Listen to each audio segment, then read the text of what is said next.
Hello guys, कैसे आप सभी लोग बुक ऑफ स्पिरिट के एक और न्यू एपिसोड के साथ हाजिर हूँ। तो जैसा कि लास्ट एपिसोड के एंड में हमने देखा था, ज़ूफेन एल्डरियान से कहता है, क्या मुझे सेक्ट लीडर बनाना नियमों के खिलाफ नहीं होगा? और ऊपर से कुछ लोग मुझे उस कुर्सी पर देखना भी नहीं चाहेंगे, तब क्या झगड़ा नहीं होगा? यहीं पर तुम गलत हो। तुम जब लीड करोगे तब कोई लड़ाई वड़ाई नहीं होगी। पहली बात, आधे से ज्यादा एल्डर्स तुम्हारी हर बात मानते हैं। सेक्ट लीडर बनना वही चाहते हैं। और वेनरेबल शी की बात करें, वो तो एक जिद्दी अपॉर्चुनिस्ट है। उससे सिर्फ अपने फायदे से मतलब है। तुम दोनों में से कौन सेक्ट लीडर बनता है, उसने की उसे कोई फर्क नहीं पड़ता। और शी वुयुए के लिए तो वो बिल्कुल जान देने को तैयार नहीं। उसका भाग जाने का इरादा ही साबित करता है कि वो सिर्फ अपनी पावर बचाना चाहता है। लेकिन इस तरह का आदमी सेक्ट में मिनिस्टर बनकर भी काफी खुश रह लेगा। तुमने पहले ही त्यान्यू के इंपीरियल फैक्शन को हरा दिया और देश में शांति लाई, तो तुम सही मायने में रूलिंग के एक्सपर्ट हो। एल्डर युआन, यहाँ रूलिंग की बात नहीं है बल्कि मेरी और चिंगचंग की। तुमने ही ये गदबद शुरू की, अब तुम ही इसे ठीक करोगे। तुमने सबके नजरों में शी वुयुए की इमेज तोड़ी, उससे मजबूर कर दिया कि वो तुमसे टकराए। उसके है तुम दोबारा चले गए तो डीमन स्कीमिंग सेक्ट टूट जाएगा। तुम जा नहीं सकते। वुयुए की पावर गिरने का जिम्मेदार तुम होगे, अब तुम्हें ही इसकी जिम्मेदारी लेनी होगी। यही बात सेक्ट रूल्स की। कुछ पुराने जिद्दी रूल्स का कोई मतलब नहीं। तुम मुझसे मेरी स्टैंस पूछ रहे थे ना? मैं सेक्ट के ब्राइट फ्यूचर के साथ हूं। या जब तक कुछ चीज सेक्ट के फेवर में हो, कोई भी रूल मिटाया जा सकता है। प्यार मोहब्बत की बात भी कोई अलग बात नहीं है। फिर एल्डर युएन ने जोफान की तरफ गंभीरता से देखा, फिर बहुत ही उम्मीद लेकर कहा, जोफान, मुझे पता है तुम्हें सेक्ट की परवाह नहीं, ना लेबर ऑफिस की, पर मैंने अभी तुम्हें डीमन स्कीमिंग सेक्ट का डिसाइपल कहते सुना और तुम्हें इसे अपना घर कहते सुना। मैं जानता हूँ तुम बस बहाना बना रहे थे, असल में तो अब भी तुम भाग जाना चाहते हो, लेकिन इस बुढ़े की यह उम्मीद है कि अगली बार जब तुम ऐसा बोलो तो दिल से बोलो। जोफान का शरीर कांप उठा और फिर उसने कहा, मैंने कभी किसी जगह को घर नहीं माना जब तक वहां मेरे अपने लोग ना हों। यह तो हर एक इंसान की फितरत है। जो सुनकर एल्डर युएन ने मुस्कुराकर सिर हिलाया। हाँ, खैर, अब तुम सेक्ट लीडर बनने से बच नहीं सकते। इसके बाद जुओफान ने कहा, ठीक है, और चू चिंगचेंग को लेकर बाहर जाने लगा। तभी एल्डर युएन ने उसे रोकते हुए कहा, रुको। जुओफान पलटकर पूछा, क्या हुआ एल्डर युएन? एल्डर युएन ने झट से एक जेड स्लिप निकाली और जुओफान की ओर फेंक दिया। जुओफान हैरान हो गया। दूसरी तरफ एल्डर युएन ने एक गहरी सांस लेकर कहा, इसमें एक आर्ट है जो मैंने अपने वर्षों के अनुभव और मन की खोज के बाद बनाई है। तुम्हारे जैसे दांव की ओर बढ़ने वाले के लिए यह काफी फायदेमंद होगी।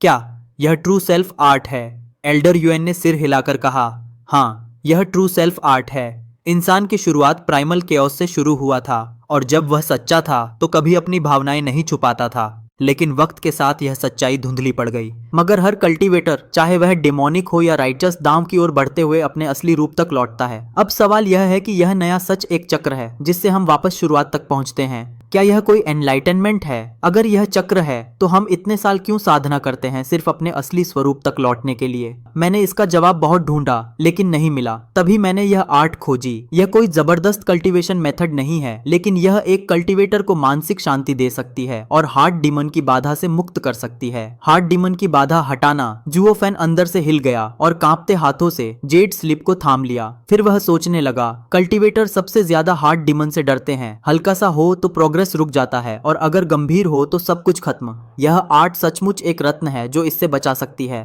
मुझे कभी उम्मीद नहीं थी कि एल्डर युएन, जो सिर्फ एक मॉर्टल डोमेन का कल्टीवेटर है, उसके पास इतनी गहरी समझ होगी। यह साबित करता है कि ग्रेटनेस सिर्फ ताकत से नहीं, समझ से भी आता है। यह बुढ़ा एंशिएंट एम्परर जितना ताकतवर नहीं है, लेकिन जिंदगी का असली ज्ञानी जरूर है।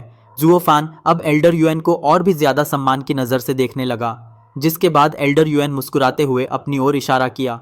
जुओफान, तुम देख रहे हो ना, मेरी कल्टीवेशन अभी बोन टेम्परिंग स्टेज में है। मैं कोई दिखावा नहीं कर रहा, सच में मेरी यही असली कल्टीवेशन है। यह सब ट्रू सेल्फ आर्ट की वजह से हुआ है। जुओफान और चू चिंगचेंग एक दूसरे को देखकर हैरान रह गए। यह एल्डर युएन तो एक इथीरियल स्टेज के एक्सपर्ट को एक उंगली से मार सकते हैं, फिर भी उनकी कल्टीवेशन बस बोन टेम्परिंग तक है। क्या ट्रू सेल्फ आर्ट ने उनकी कल्टीवेशन खा ली? एल्डर युआन उनकी शक भरी निगाहों को देखकर उन्हें समझाने लगे, ट्रू सेल्फ आर्ट असल में दिल की कल्टीवेशन है। इसका असर ऐसा होता है कि तुम्हारी बाहरी कल्टीवेशन घटती है, या यूं कहो कि तुम वापस अपने असली रूप की ओर लौटते हो। जैसे जैसे तुम पिछली स्टेजेस में लौटते हो तुम्हारी ताकत बढ़ती है, जैसे एक बच्चा जो बिल्कुल शुद्ध और मासूम होता है। इस रास्ते पर ताकत इतनी बढ़ जाती है कि मानो एक नई जागृति हो रही हो, लेकिन यह लेवल इतना गहरा है कि मैं भी नहीं समझ पाता कि आगे क्या होगा। ताकत और कल्टीवेशन एक साथ ओरिजिन तक लौटे तो क्या होगा, या फिर कोई बिल्कुल नया कल्टीवेशन का रास्ता खुल जाएगा। मेरी मामूली समझ से तो यह ऊपर है। मैं बस यही चाहता हूँ कि कोई तो हो जो इस रास्ते के अंत तक पहुंचे और साबित करे कि मैं गलत नहीं था। तो यह सब सुनकर जुओफान की आंखें थरथरा उठीं। एक और ऐसा रास्ता जो आज तक किसी ने पूरा तय नहीं किया। उसने जेड स्लिप को कसकर पकड़ लिया। कल्टीवेशन घटे और ताकत बढ़े, यह तो मैंने कभी सोचा भी नहीं था। और एल्डर यूएन सही कह रहे थे। अगर कल्टीवेशन ओरिजिन तक पहुंच जाए और ताकत एम्परर स्टेज तक, तो उसके बाद क्या होगा? क्या होगा जब कोई उस मुकाम पर पहुंचेगा जहां न कल्टीवेशन घट सकती है और न ताकत बढ़ सकती है? क्या कोई नई कल्टीवेशन की दिशा खुलेगा या सब कुछ टूटकर केओस में समा जाएगा? मुझे नहीं पता, लेकिन न जाने क्यों मेरा दिल इतना जोरों से धड़क रहा है। मौत का खतरा है, लेकिन यह रास्ता मेरे लिए काबिल है। दूसरी ओर एल्डर यूएन ने उसकी आंखों में झांकते हुए कहा, जुओफान, तुम एक ऐसे इंसान हो जो डाओ को समझना चाहता है, न कि सिर्फ ताकत को मंजिल मानता है। इसलिए मैं तुम्हें यह ट्रू सेल्फ आर्ट दे रहा हूँ ताकि तुम इस सवाल का जवाब ढूंढ सको। मैं चाहता था कि यह कला मैं अपने शिष्य को दूं, लेकिन वह तो डाओ से दूर होता चला गया। ट्रू सेल्फ आर्ट को अपनाने के लिए समझ और समर्पण चाहिए, वरना बस कल्टीवेशन घटेगा और कुछ नहीं मिलेगा। उसके हाथ में देने से यह कला बर्बाद हो जाती। एल्डर यूएन अपनी बात पूरी भी नहीं कर पाए थे कि एक जानी पहचानी आवाज गूंज उठी, मास्टर। कांपते हुए उन्होंने जुओफान की ओर देखा।